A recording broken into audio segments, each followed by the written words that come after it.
নমস্কার বন্ধুরা, welcome to SD unique sports. বন্ধুরা, এই ভিডিওতে আমরা কথা বলবো একটু ইস্টবেঙ্গলকে নিয়ে। তো অস্কার ব্রুজন কিন্তু একটা ভালো প্রস্তাব ইস্টবেঙ্গলকে দিয়েছে এবং একজন সেরা বিদেশি ইস্টবেঙ্গলে আসার সম্ভাবনাও রয়েছে। তো সেই বিষয় নিয়ে আলোচনা করার সাথে সাথে আইএসএল নিয়েও একটু আমরা কথা বলবো এই ভিডিওতে।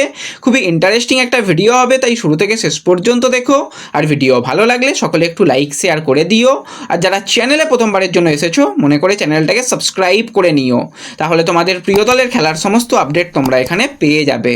তো চলো আর দেরি না করে ভিডিও শুরু করা যাক। তো প্রথমেই যদি আমরা কথা বলি আইএসএল নিয়ে, ভাই একটা হাড্ডাহাড্ডি আমরা ম্যাচ দেখলাম।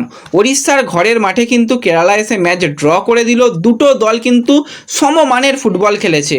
ওড়িশা এবং কেরালা দুটো দলই 16টা করে শট করেছে, 3-4 করে শট অন টার্গেট রেখেছে, বল পজিশনও মোটামুটি ঠিকঠাক রেখেছে। আর আজকে অবশ্যই বলতে হবে জেসুয়া জেমিনিজ সত্যি একজন বড় মাপের বিদেশি প্লেয়ার।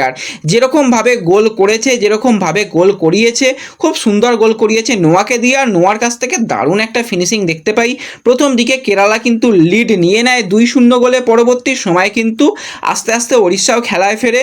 তো আলেকজান্ডারে কিন্তু ওন গোল থেকে ওড়িশায় খেলায় ফেলে এবং জেরির সঙ্গে কিন্তু ডিয়াগো মরিসিও একটা 1-1 খেলে নেয়। সেক্ষেত্রে কিন্তু একটা ভালো ফিনিশিং ডিয়াগো মরিসিওর কাছ থেকেও দেখতে পেয়েছি। আর সচিন সুরেশ ভাই চলবে না, যেরকমভাবে দিনের পর দিন ভুল করছে, এই জায়গা থেকে যদি গোল খায় তো সেক্ষেত্রে পুরো 3 পয়েন্ট আজকে নষ্ট হলো, এটা বলাই যায় কেরালার জন্য। কারণ ওই জায়গা থেকে গোল খাওয়াটা মানে একদম চরম অন্যায় হয়েছে। তো সেখান থেকে সচিন সুরেশ গোল খেয়ে যায়। এর পরবর্তী সময়েও কিন্তু অনেকগুলো চান্স ক্রিয়েট হয়েছে। ভাই প্রীতম কোটাল আলাদাই খেলছে এই সিজনে। প্রীতম মোহনবাগানে আসেনি, সেটা আমাদের খারাপ লাগা থাকতে পারে, কিন্তু একজন বাঙালি প্লেয়ারের পারফরমেন্স দিনে দিনে কিন্তু সকলের মন জয় করে নিচ্ছে এবং সত্যি ভালো প্লেয়ার। প্রীতমের প্রশংসা আজকে করতে হয়। আহমেদ জাহু কিন্তু আজকে মাঝমাঠটাকে বেশ ভালোভাবে কন্ট্রোল করছিল। এবং নোয়ার কথা নতুন করে কি বলবো, নোয়া একদম সেরা। এবং শেষের দিকে নোয়াকে কিন্তু একদম ওড়িশার বক্সের মধ্যে ফাউল করা হয়েছিল, সেটা কিন্তু ন্যায্য বাই পেনাল্টি ছিল। পেনাল্টি পেলে আজকে সের্জিও লোবেরার কপালে দুঃখ থাকতো, তো পেনাল্টিটা দেওয়া হয়নি। পেনাল্টিটা পেলে হয়তো রেজাল্ট অন্যদিকেও যেতে পারতো। তো শেষ পর্যন্ত ফুল টাইম রেজাল্ট হলো কিন্তু 2-2। এবং ওড়িশা তারা কিন্তু 4 ম্যাচে 4 পয়েন্ট পেয়ে 9 নম্বর পজিশনে রইল। এবং কেরালা কিন্তু 4 ম্যাচে 5 পয়েন্ট পেয়ে 4 নম্বর পজিশনে রইল। তো এরকমটাই কিন্তু আজকের ম্যাচ হয়েছে। আর আজকের ম্যাচটা তোমরা কীরকম এনজয় করেছো কমেন্টে জানিও। এরপর যদি আমরা একটুখানি ইস্টবেঙ্গলকে নিয়ে কথা বলি, তো আজ থেকে 3 দিন আগে একটা ভিডিওতে জানিয়েছিলাম যে ইস্টবেঙ্গলকে কিন্তু ছাড়তে হতে পারে একজন বিদেশি প্লেয়ার।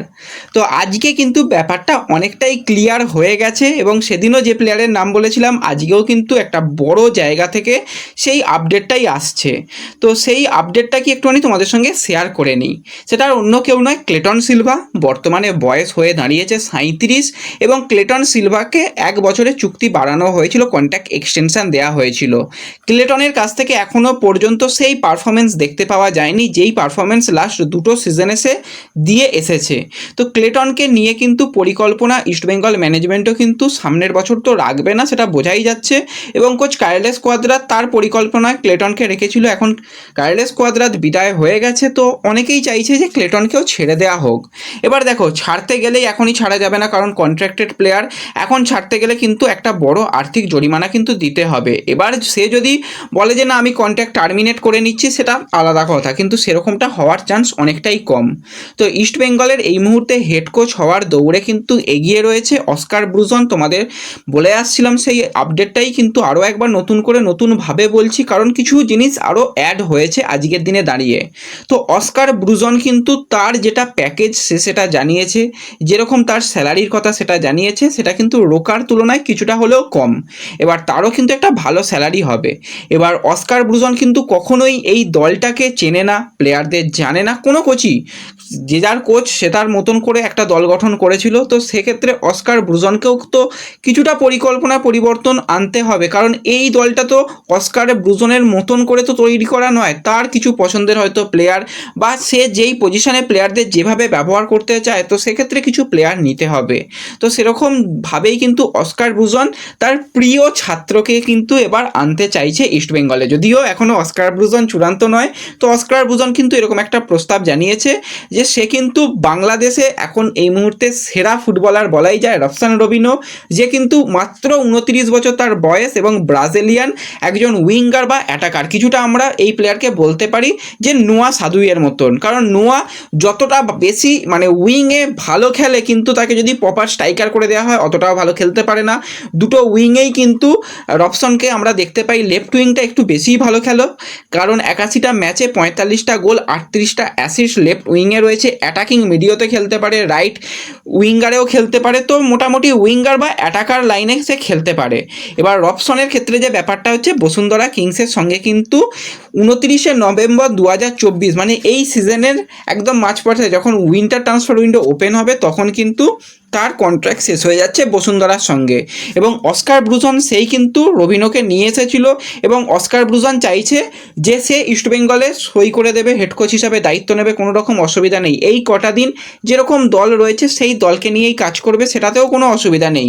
কিন্তু যেটা উইন্টার ট্রান্সফার উইন্ডো সেখানে কিন্তু ক্লেটনের পরিবর্তে এই রবসনকে নিয়ে আসতে চাইছে অস্কার ব্রুজন। এছাড়া আরও কিছু প্লেয়ার সে কিন্তু তার পরিকল্পনার মতন পরিবর্তন করতে পারে। বিদেশিদের ক্ষেত্রে পরিবর্তন হওয়ার সম্ভাবনাটা খুবই কম, শুধুমাত্র হেক্টরের যদি ভালো পারফরমেন্স করে তাহলে ঠিক আছে, ওই হেক্টরের জায়গায় একটা পরিবর্তন হতে পারে বা পরবর্তী সময় হিজাজির জায়গায় পরিবর্তন হতে পারে, কিন্তু সাউল, মাধি এবং ডিমির ক্ষেত্রে কোনো রকম পরিবর্তন না করে মোটামুটি এরকম একটা জিনিস জানিয়েছে। আর কয়েকটা ইন্ডিয়ান প্লেয়ার, খুব বড় নামের প্লেয়ার নয়, অন্য ক্লাবে খেলছে সেরকম প্লেয়ারকেও চেয়েছে। সেটা কিন্তু এই মুহূর্তে তো যেহেতু সম্ভব নয়, তো সেক্ষেত্রে যদি উইন্টারে নিয়ে আসা যায় তো সেক্ষেত্রে খুব একটা যে বেশি কিছু অস্কার ব্রুজন চেয়েছে সেটা কিন্তু নয়। তো অস্কার ব্রুজনের যদি কথা মতন ম্যানেজমেন্ট তাকে মানে একদম বলে যে হ্যাঁ ঠিক আছে এরকমভাবেই হবে, তো সেক্ষেত্রে অস্কার ব্রুজনের মানে খুব তাড়াতাড়ি অফিসিয়াল সিগনেচারটা হয়ে যাওয়ার কথা রয়েছে।